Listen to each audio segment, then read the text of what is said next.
In a world where nations slept in silence, where identity was fading, and hope seemed like a forgotten word, one man rose with nothing but a pen in his hand and awakened millions. This is the story of Allama Iqbal, the poet of the East, the dreamer of Pakistan. He was born on November 9th, 1877, in the quiet city of Sialkot. A simple home, a humble family, and a child with extraordinary depth. Iqbal wasn't like other children. While others played in the streets, he found comfort in books, poetry, and silence. His father, Sheikh Nur Muhammad, would often wake him gently and say, Iqbal, remember the world. Outside changes only when the world inside changes first. Those words shaped the boy's destiny. At school, Iqbal met a man who would change everything, Maulana Mir Hassan, a teacher with eyes that could see beyond time. He looked at young Iqbal and said, this child is not ordinary. His thoughts will travel far beyond his lifetime. Hassan unlocked the doors of Persian, Arabic, philosophy, and the ancient wisdom of the East. And from that moment, Iqbal's mind began to shine. Years passed, and Iqbal's hunger for knowledge grew. He left his homeland to study in England and later in Germany, in the libraries of Cambridge, in the lecture halls of Munich. He absorbed everything: Western philosophy, law, psychology, and political thought. Yet even in those grand European cities, something pulled at his heart. He thought of his people, of their struggles, their lost identity, their forgotten pride. One cold evening, standing by a river in Germany, he whispered to himself, my nation sleeps, and I must awaken them. When Iqbal returned to India, he was no longer just a scholar. He had become a voice, a philosopher-poet whose words carried fire. His poetry spoke of selfhood, strength, courage, and faith.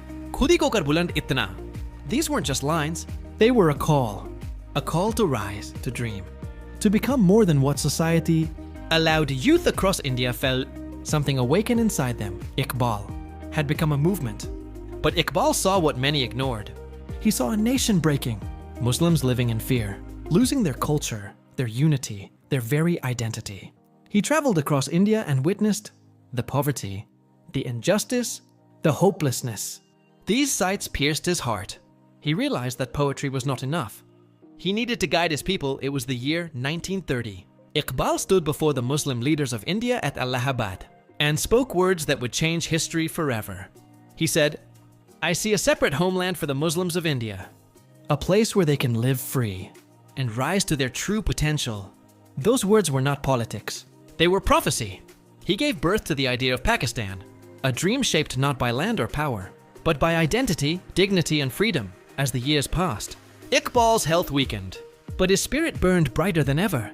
In letters to Quaid-e-Azam, he urged him, return, your people need you. Lead them. Iqbal's body grew weaker, but his pen grew stronger. Every poem he wrote carried the weight of a nation's future. On April 20, 1938, the poet of the East breathed his last, but he left behind a fire that would never die. 9 years after his death, his dream became a reality. Pakistan was born.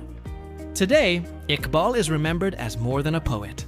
He is a visionary, a guide, a philosopher, a dreamer whose words rebuilt a nation's soul. And even today, his message whispers to every young heart, you are stronger than you think. You are greater than you believe. The world changes when you rise. This was the story of Allama Iqbal. Not just a man of poetry, but a man of purpose. A man who transformed despair into hope and a broken community into a nation. Nations are born in the hearts of poets. They prosper and die in the hands of politicians. Iqbal's voice lives on, his dream lives on, and his message continues to light the path for generations.